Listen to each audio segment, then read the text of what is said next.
സുഹൃത്തുക്കളെ നമസ്കാരം. പുതിയൊരു വീഡിയോയിലേക്ക് എല്ലാവർക്കും സ്വാഗതം. അങ്ങനെ എവിടെ തിരിഞ്ഞ് നോക്കിക്കഴിഞ്ഞാലും ഇപ്പോൾ എമ്പുരാൻ എന്ന് പറയുന്ന ഒരു സിനിമയുടെ ചർച്ച മാത്രമേ ഉള്ളൂ.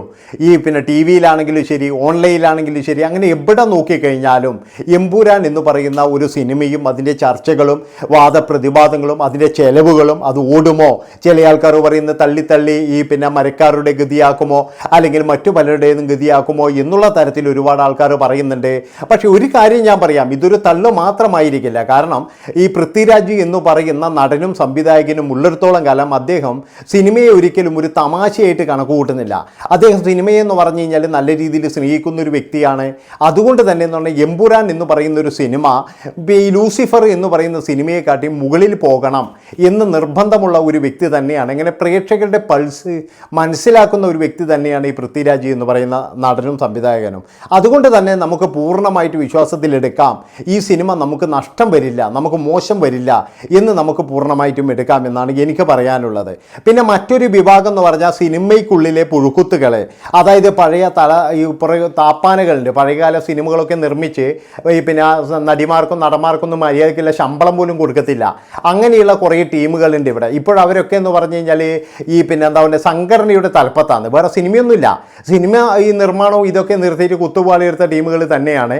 ഇവരൊക്കെ കുത്തുപാളെടുക്കാനുള്ള ഇതെന്താണെന്ന് വെച്ച് കഴിഞ്ഞാൽ അവർ പഴയകാല നടന്മാർക്കും നടിമാർക്കും എന്ന് പറഞ്ഞാൽ ചെക്ക് എഴുതി കൊടുക്കുന്നതല്ല, അത് 5 പൈസ കൊടുക്കത്തില്ല. ഒരു അഭിമുഖത്തിൽ ഒടുവിൽ ഉണ്ണികൃഷ്ണൻ പറയുന്നുണ്ട്, അദ്ദേഹം എത്ര സിനിമകളിൽ അഭിനയിച്ചാണ്, അതുപോലെ തന്നെ അദ്ദേഹം അഭിനയിക്കാതെ അദ്ദേഹത്തെ ആവശ്യമുള്ളവരായിരുന്നു ഇവരെല്ലാം. എന്നിട്ടും അദ്ദേഹം പറയുന്നത് എന്താ വെച്ചാൽ മര്യാദയ്ക്ക് കാശ് തരത്തില്ല, ഇവരൊക്കെ തന്ന ബ്ലാങ്ക് ചെക്ക് എൻ്റെ കയ്യിൽ ഇഷ്ടം പോലെ ഉണ്ട് എന്നാണ് അദ്ദേഹം പറയുന്നത്. അതായത് ഇവരൊക്കെ എന്ന് പറഞ്ഞാൽ ശരിക്കും എന്ന് പറഞ്ഞാൽ പഴയ നടന്മാരെ നല്ല രീതിയിൽ മൂഞ്ചിച്ചിരുന്നു. പക്ഷേ ഇപ്പോഴത് നടക്കുന്നില്ല. ഇപ്പോഴും ബുദ്ധിയുള്ള കുട്ടികളാണ്. അവരവരെ മാർക്കറ്റ് പറയുന്നത്, നിങ്ങൾക്ക് സൗകര്യം ഉണ്ടെങ്കിൽ വിളിച്ചാൽ മതി, എൻ്റെ പൈസ ഇത്രയാണെന്ന് അവർ പറയുന്നത്. ഇത് കേട്ടപ്പോഴെന്ന് പറയുന്നത് നമ്മുടെ തമ്പുരാക്കന്മാർക്കെല്ലാം ചൊറിച്ചിൽ വരാൻ തുടങ്ങി. അവർ പറഞ്ഞു, അയ്യോ അത് ശരിയാവില്ല, ഇവരങ്ങനെ സിനിമ നിർമ്മിക്കാൻ കഴിയില്ല, ഇവരൊക്കെ അങ്ങനെ ഇത് കൊടുക്കാൻ കഴിയില്ല എന്നൊക്കെ പറഞ്ഞിട്ട് ഇവരിങ്ങനെ മുന്നോട്ട് വന്നു. ഇപ്പോഴും ശരിക്കും കുഞ്ചാക്കോ ബോബൻ ഇതിൻ്റെ അകത്ത് വന്നിട്ട് പറയുന്നത് എന്താണെന്ന് വെച്ച് കഴിഞ്ഞാൽ, നിങ്ങളൊരു കാര്യം ചെയ്യൂ, ഞാൻ ഫ്രീ ആയിട്ട് അഭിനയിക്കാം. അതായത് നിങ്ങളുടെ ആരുടെ പടത്തിൽ വേണമെങ്കിലും ഞാൻ ഫ്രീ ആയിട്ട് അഭിനയിക്കാം, എനിക്ക് പ്രതിഫലം വേണ്ട. പകരം എന്ന് പറഞ്ഞു കഴിഞ്ഞാൽ എനിക്ക് OTT റൈറ്റ്സും അതുപോലെ തന്നെ വിദേശത്തു നിന്ന് വരുന്ന പണങ്ങളും ഈ കാര്യങ്ങളും മാത്രം മതി എന്നാണ് കുഞ്ചാക്കോ ബോബൻ പറയുന്നത്. അങ്ങനെയാണെങ്കിൽ ഇവരൊക്കെ എന്ന് പറഞ്ഞാൽ ഇവിടെ വിളമ്പുന്ന നഷ്ടക്കച്ചവടങ്ങൾ, ഇവരൊക്കെ എന്ന് പറഞ്ഞു കഴിഞ്ഞാൽ ഒരു സിനിമ പോലും എടുക്കാതെ ആരുടെയൊക്കെയോ വാക്ക് കേട്ടിട്ട് ഇവിടെ വന്നിട്ട് ഇങ്ങനെ തള്ളുകയാണ്. ഓരോ മാസവും മലയാള സിനിമ ഇത്ര കോടി നഷ്ടം. ഈ സുരേഷ് കുമാർ ഇപ്പോഴും സിനിമ എടുക്കുന്നുണ്ടോ? അല്ലെങ്കിൽ മറ്റുള്ളവർ ഇവരുടെ കൂടെയുള്ള ഈ സജി നന്ദിയായിട്ട് സിനിമ എടുക്കുന്നുണ്ടോ? പിന്നെ മറ്റുള്ളവർ സിനിമ എടുക്കുന്നുണ്ടോ? ഒരാളും എടുക്കുന്നില്ല. ഈ സിയാദ് കോക്കർ സിനിമ എടുക്കുന്നുണ്ടോ? ഒരാൾ പോലും ഇപ്പോൾ സിനിമ എടുക്കുന്നില്ല. എന്നിട്ട് ഇവന്മാർ എന്തിനാണ് ഇപ്പോഴും ഇതിൻ്റെ തലപ്പത്ത് കയറിയിരിക്കുന്നതെന്ന് എനിക്ക് മനസ്സിലാകുന്നില്ല. അതൊക്കെ നമ്മളൊക്കെ പഴയ കൊണാണ്ടർമാരാണ്, അല്ലെങ്കിൽ ഞങ്ങളാണ് മലയാള സിനിമ കൊണ്ടുവന്നത്, ഞങ്ങളുടെ കീഴിലായിരിക്കണം മലയാള സിനിമ എന്നുള്ള ഒരു ചിന്താഗതിക്കാരാണ് ഇവർ. അതായത് ഇവരൊക്കെ എന്ന് പറഞ്ഞാൽ ഈ പിന്തിരിപ്പൻ ചിന്താഗതിക്കാരല്ലേ. അതാണ് ഇപ്പോഴത്തെ കുട്ടികളോടൊന്നും മുട്ടി നിൽക്കാൻ കഴിയാതെ ഫീൽഡ് ഔട്ടായി പോകുമെന്ന് വിചാരിച്ചിരിക്കുമ്പോഴാണ് ഇവരെ കടിഞ്ഞാണിടാൻ വേണ്ടിയിട്ട് നമുക്കൊരു കാര്യം ചെയ്യണം, എന്തെങ്കിലും കൊണ്ടുവരണം എന്നുള്ള അർത്ഥത്തിൽ ഇവർ കൊണ്ടുവന്ന ഒരു കാര്യമാണ് താരങ്ങൾ പ്രതിഫലം കുറക്കണമെന്ന്. ഈ പറഞ്ഞവൻ്റെ മകൾ എന്ന് പറഞ്ഞാൽ 4-5 കോടിയാണ് വീണിക്കുന്നത്, കുറക്കാൻ തയ്യാറായിട്ടില്ല.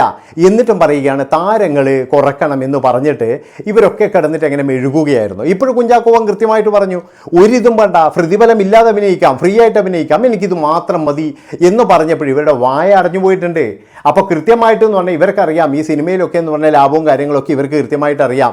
ഇല്ലെങ്കിൽ ഇവർ ഇതൊന്നും ശ്രദ്ധിക്കാറില്ല, ഇവർക്ക് ഇതൊന്നും അറിയാനുള്ള താല്പര്യവും ഇല്ല.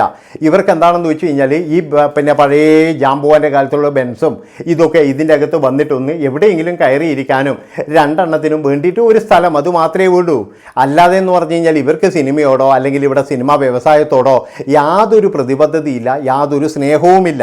അപ്പോൾ അതിൻ്റെ ഇടയിലാണ് എമ്പുരാൻ എന്ന് പറയുന്ന ഒരു സിനിമയും പിന്നീട് എന്ന് പറഞ്ഞാൽ സുരേഷ് കുമാറും ആൻ്റണി പെരുമ്പാവൂറും തമ്മിലുള്ള ക്രാഷും ഒക്കെ വരുന്നത്. അതായത് അവർ തമ്മിലെന്ന് പറഞ്ഞു കഴിഞ്ഞാൽ നല്ല ഫൈറ്റായിരുന്നു. ഈ ആൻ്റണി പെരുമ്പാവൂർ നല്ല രീതിയിൽ പറഞ്ഞിട്ടുണ്ടായിരുന്നു, അത് ആവശ്യം തന്നെയായിരുന്നു. പിന്നീട് മോഹൻലാൽ അറിഞ്ഞിട്ടാണോ ഇത് പറയുന്നത് എന്നൊക്കെ ചോദിച്ചു. പക്ഷേ മോഹൻലാലിനും അറിയാം, കാരണം എത്ര വലിയ സുഹൃത്തായി കഴിഞ്ഞാലും കോടികൾ മുടക്കിയിട്ടുള്ളൊരു പരിപാടിയാണ്. അതിൻ്റെ ഇടയിൽ വന്നിട്ട് അതിനെ പൂട്ടിക്കാൻ വേണ്ടിയിട്ട് നോക്കുന്നത് സ്വന്തം സുഹൃത്തല്ല, ഇനി സ്വന്തം വീട്ടുകാരായാലും ശരി അവരുടെ കൂടെ ഒരിക്കലും മോഹൻലാൽ നിൽക്കുമെന്ന് എനിക്ക് തോന്നുന്നില്ല.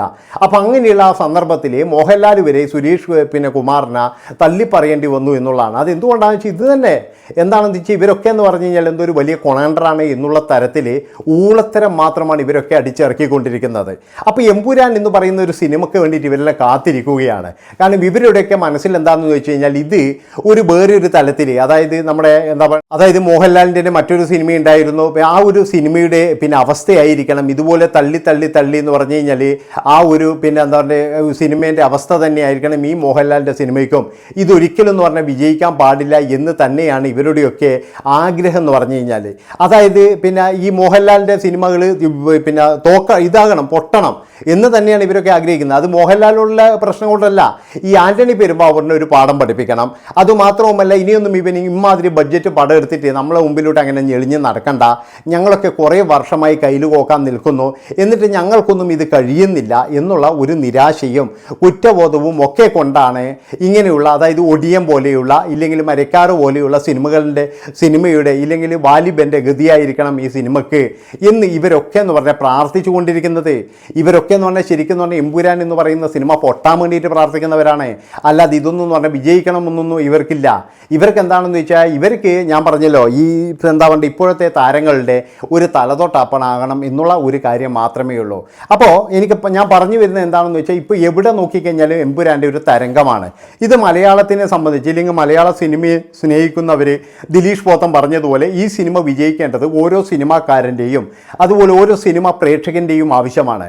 നമ്മുടെ മലയാളത്തിലും ഇങ്ങനെയുള്ള സിനിമകളൊക്കെ വരുന്നും അതുപോലെ മലയാളം മറ്റു ഭാഷകൾക്ക് മുന്നിൽ ഇത്രയും ചെറിയ ഒരു ബഡ്ജറ്റിൽ നമുക്ക് എല്ലാവർക്കും അറിയാം ഈ ഹിന്ദി സിനിമ പോലെയോ തെലുങ്ക് സിനിമയൊക്കെ എന്ന് പറഞ്ഞാൽ 400 കോടി ബഡ്ജറ്റാണ്. അതുപോലെ തന്നെ എന്ന് പറഞ്ഞാൽ തമിഴ് സിനിമയാണെങ്കിലും അങ്ങനെ 500 കോടിയൊക്കെ ബഡ്ജറ്റാണ്. പിന്നെ എന്ന് പറഞ്ഞു കഴിഞ്ഞാൽ ഈ കന്നഡ സിനിമയാണെങ്കിലും അത്യാവശ്യം എന്ന് പറഞ്ഞാൽ ഇപ്പോൾ ബഡ്ജറ്റ് ഉണ്ട്. പക്ഷേ നമ്മളുടെ മലയാളത്തിൽ എന്ന് പറഞ്ഞാൽ ഇതുപോലെ ബഡ്ജറ്റ് 100 കോടിയല്ലേ, 10 കോടി കൂടിയാൽ തന്നെ നമുക്ക് ആഡംബര സിനിമയാണ്. എന്താണെന്ന് വെച്ചാൽ ഇത് തിരിച്ചു പിടിക്കേണ്ടെങ്കിൽ വലിയ പാടാണ്. ഈ ഇട്ടാവട്ട സ്ഥലം മാത്രമേ നമുക്കുള്ളൂ. നേരെ മറിച്ച് എന്ന് പറഞ്ഞാൽ ഒരു തെലുങ്കിൻ്റെ ഒരു മൂവി അത് അവൻ പറഞ്ഞു കഴിഞ്ഞാൽ മറാഠിയിലും അതുപോലെ തന്നെ എന്ന് പറഞ്ഞാൽ ഹിന്ദിയിലും പിന്നെ തമിഴിലും മലയാളത്തിലും കന്നഡയിലും ഒക്കെ എന്ന് പറഞ്ഞാൽ റീമേക്ക് ചെയ്ത് പൈസ ഉണ്ടാക്കും. പക്ഷേ നേരെ മറിച്ച് എന്ന് പറഞ്ഞാൽ ഒരു മലയാള പടം അവിടെ കൊണ്ടുപോയിട്ട് കളിക്കുക എന്ന് പറഞ്ഞു കഴിഞ്ഞാൽ സാധ്യമേ അല്ല. അതാണ് പറയുന്നത്. അതുകൊണ്ട് തന്നെ എന്ന് പറഞ്ഞാൽ ഈ പടം വിജയിക്കേണ്ടത് ഓരോ മലയാളിയുടെയും അതുപോലെ തന്നെ ഓരോ സിനിമാക്കാരൻ്റെയും ഒരു ബാധ്യതയായിട്ടാണ് എനിക്ക് പറയാനുള്ളത്. ഇത് വിജയിക്കണം, ഇത് വിജയിച്ചേ തീരൂ എന്നുള്ളതാണ്. അപ്പോൾ ഈ തലതൊട്ടപ്പന്മാർ ഇങ്ങനെ ഇപ്പോഴും എന്ന് പറഞ്ഞു കഴിഞ്ഞാൽ വന്ന് കരയുന്നത് അവർക്കൊക്കെ മനസ്സിലെന്ന് പറഞ്ഞു കഴിഞ്ഞാൽ എങ്ങനെയെങ്കിലും വീഴട്ടെ ഇവൻ്റെ അഹങ്കാരം ഇവിടെ വെച്ച് നമുക്ക് തീർക്കണം എന്നുള്ള തരത്തിൽ ചില പ്രാർത്ഥനകൾ നല്ല രീതിയിൽ നടക്കുന്നുണ്ട്. അതെന്ന് പറഞ്ഞു കഴിഞ്ഞാൽ ഞാൻ പറഞ്ഞല്ലോ, അത് സിനിമയോട് യാതൊരുവിധ കൂറുമില്ലാത്ത സിനിമ ഇഷ്ടമില്ലാത്ത ഇവരൊക്കെ എന്ന് പറഞ്ഞാൽ വെറുതെ വന്നിട്ട് ഇതിൻ്റെ തലപ്പത്തിരിക്കുന്ന കുറേ ആൾക്കാർ, വേറെ ആരുമല്ല, ഇവർക്കൊക്കെയാണ് ഈ ആഗ്രഹം എന്ന് പറയുന്നത്. ഏതായാലും എമ്പുരാൻ തരംഗത്തിൽ എന്ന് പറഞ്ഞാൽ തിയേറ്ററുകളൊക്കെ ഒന്ന് ഉണർന്നിട്ടുണ്ട്. അതുപോലെ തന്നെ പല സ്ഥലത്തും എന്ന് പറഞ്ഞാൽ ടിക്കറ്റിൻ്റെ തന്നെ അന്യായ പൈസയാണ്. പിന്നെ എന്ന് പറഞ്ഞാൽ ഇങ്ങനെയുള്ള ഒരുപാട് കാര്യങ്ങളാണ് ഇപ്പോഴും നടന്നുകൊണ്ടിരിക്കുന്നത്. ഏതായാലും നമുക്ക് എല്ലാവർക്കും 27-ാം തീയതി കാണാം അവിടെ എന്താണ് സംഭവിക്കുന്നതെന്ന്. ഓരോ തിയേറ്ററുകളിലും ആളുകൾ പ്രേക്ഷകർ ഇങ്ങനെ ആകാംക്ഷയോടെ കാത്തിരിക്കുകയാണ്. അതുപോലെ തന്നെ മോഹൻലാലും പൃഥ്വിരാജും ടീം ഒക്കെ എന്ന് പറഞ്ഞു കഴിഞ്ഞാൽ പ്രേക്ഷകരുടെ കൂടെ ഇരുന്ന് എമ്പുരാൻ എന്ന് പറയുന്ന സിനിമ കാണും എന്നാണ് പറയുന്നത്. 6 മണിക്ക് തന്നെ. ഒരുപക്ഷെ എനിക്ക് തോന്നുന്നത് ഈ ഇലക്ഷനൊക്കെ എടുത്തു കഴിഞ്ഞാൽ ഈ റിസൾട്ടിന് വേണ്ടിയിട്ട് നമ്മൾ 6 മണിക്ക് 8 മണിയോടുകൂടി കാത്തിരിക്കൂലേ, അതേപോലെ തന്നെയാണ് എമ്പുരാൻ്റെ ആദ്യത്തെ ഷോ കണ്ടിട്ട് എന്താണ് അവിടെ സംഭവിക്കുന്നത്, എന്താണ് സംഭവം എന്നൊക്കെ അറിയാൻ വേണ്ടിയിട്ട് എല്ലാവരും ശ്രമിക്കുന്നുണ്ട് എന്നുള്ളതാണ്. അപ്പോൾ ഇത്രയും പറഞ്ഞുകൊണ്ട് ഈ ഒരു വീഡിയോ ഇവിടെ വെച്ച് വൈൻഡപ്പ് ചെയ്യാൻ ഇഷ്ടപ്പെട്ട് കഴിഞ്ഞാൽ എല്ലാവരും ചാനൽ സബ്സ്ക്രൈബ് ചെയ്ത് കൂടിക്കോ. നന്ദി.